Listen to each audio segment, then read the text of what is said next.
I used to hate the term self-care. It always evoked images of bubble baths and candles, activities that, while pleasant, do nothing to solve the actual friction of a relationship. True self-care is about autonomy.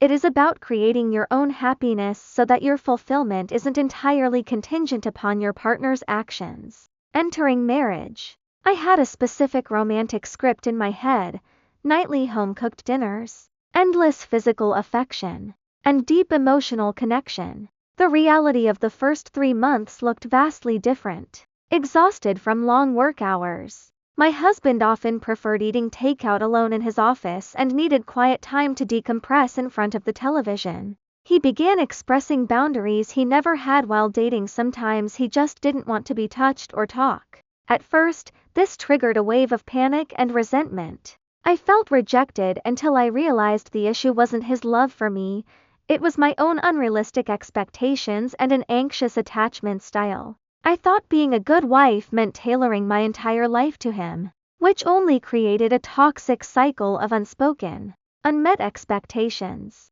To save my sanity and my marriage, I had to redefine self-care through 4 major mindset shifts. First, I stopped equating his need for space with a lack of affection. Marriage is a lifelong commitment, not a perpetual first date. Partners are allowed to have off days. Second, I stopped planning my entire day around his schedule.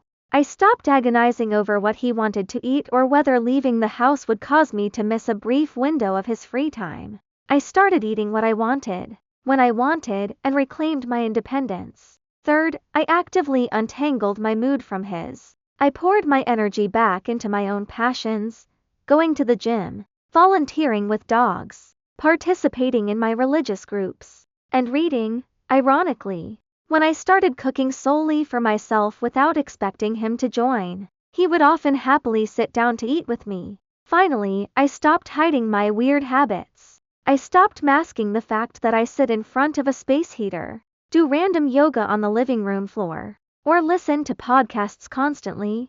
I embraced being myself. I realized I had confused being a supportive partner with being completely obsessive. I was sacrificing my own identity to meet needs I had entirely fabricated in my own head.